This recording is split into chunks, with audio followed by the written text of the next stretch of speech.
Hey everyone, welcome back to the Blink Weekly Newsletter. I'm Bianca Lager and I share advice for business leaders on tricky career conversations, business moves, all those things that really run you down during your workday.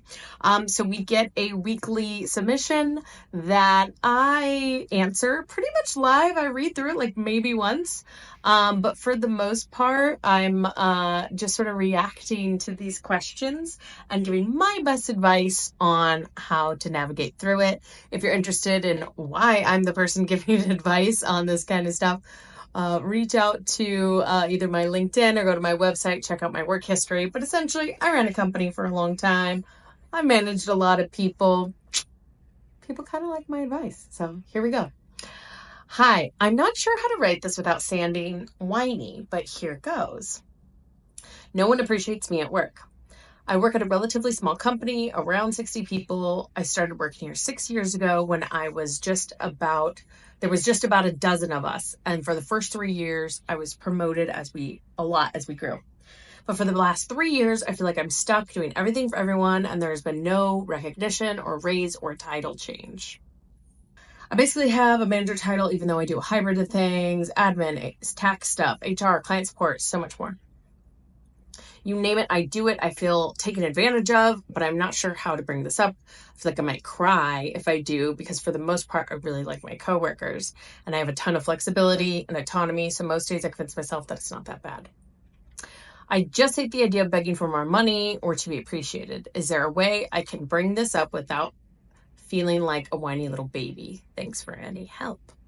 Okay, well, wonderful submission. And if you were part of my weekly newsletter, you see this coming at us. So please do subscribe and join to that newsletter. The email one is the best version.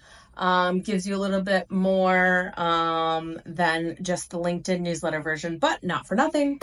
Here we are.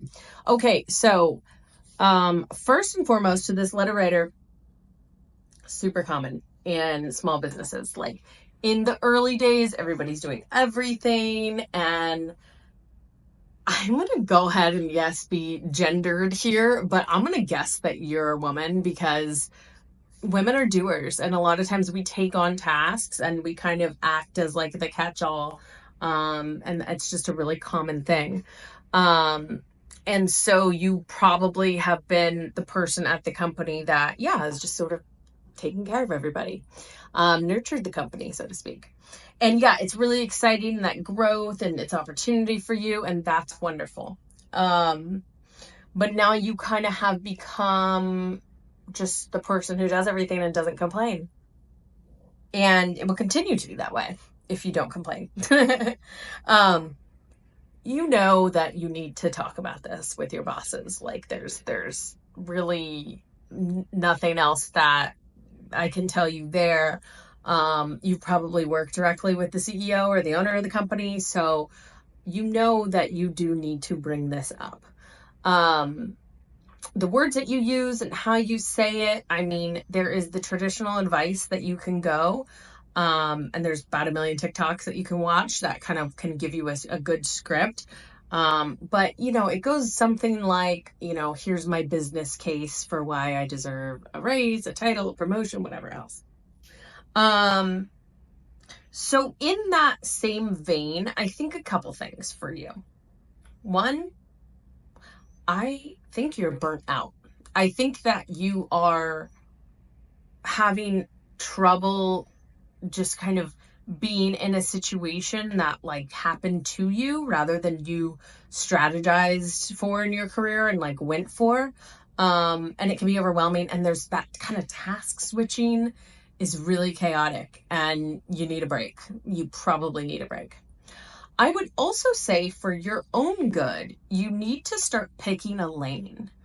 Out of all these different things that you do every day, what do you hate and what do you love? So, the outcome of all this conversation with your boss might be a promotion, a title, a job change, everything like that. But it's not going to really matter if you're still doing all of this work that you probably are pretty tired of, or you're getting pretty exhausted by, and you sound kind of exhausted. It's like you like your coworkers, that's usually half the battle for the most part, right?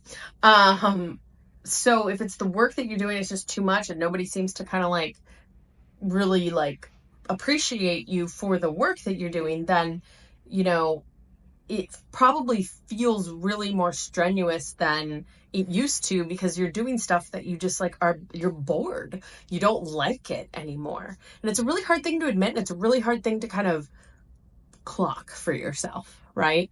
And I get it. It's a busy workplace. Good bosses help and look out for this in their key performers and make sure that they're, happy enough. And if you're just kind of like not letting on about this, then that's on you, honestly. But you could have a boss who's just sort of, I'm so busy, right, all the time. And they're not paying attention. So definitely, have the conversation to whatever ability you're able to. But I would say before you walk into that conversation,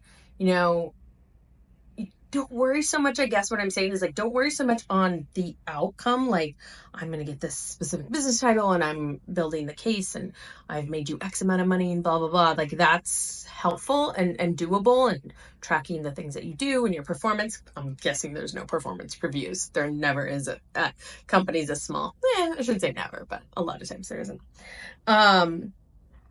But it's probably getting to a place where you guys need them. And in fact, that might be a really good area that you're like, good point. We need to do this. If I had more time, I'd be able to do this. So anyway, I think all this to say is that like there was probably some restructuring that needs to happen, like with your job and your focus. And I would make that definitely be a part of the conversation and look at it from the high level of the business. Like, you're just not productive anymore because you have to do so much task switching. So go into any conversation that you have your next one on and say, hey, listen, like, I think I can outsource or start delegating X, Y, and Z. And so we need to come up with a solution. I either need, to hire a virtual assistant, which is a great idea, let me tell you. It's relatively low cost. You definitely don't have to hire a full person. You can try it out. I have a great reference if you need one. And I can't emphasize that enough. I can't give that advice enough, especially to small businesses. I think that like fractional work, virtual assistants are an absolute godsend. We can thank the pandemic for the outburst of that, even though they existed way before that. So highly recommend thinking about it that way. And then kind of separately, it's like, yeah, if you're going to be managing this person or a new process, then yeah, there is some sort of organizational adjustment that needs to happen, and it needs to happen, for you in order for you to grow and to be happy. And I think that's a really reasonable conversation. So anyway, this is tough. This is so tough. And like, if the outcome here is that like, also get your resume together, maybe it's just simply time to move on. That's fine too. But I think fight the good fight here first. You have a lot going for you here. The flexibility is amazing. I mean, everybody loves that and wants that. There's a lot of money I would sacrifice for that flexibility. And I have, because I think it's that important in our lives to make us full and make us happy. It never hurts to kind of brush up that resume. But yeah, I mean, this is a really good opportunity for you to practice self-advocacy. And instead of just saying yes to everybody, instead of just taking it on and I'll do it, you are taking more control of the decisions that you make in a strategic career way. So I'm hoping for the best for you. I think if you reframe this problem in your mind about that, and to kind of stop worrying about the way people are reacting and not reacting towards you, appreciating or not appreciating towards you, and start thinking about it towards like, is this exhausting me? What is exhausting me? What don't I like? How can I change the scenario? And how can I influence the structure of our company and the structure around my job?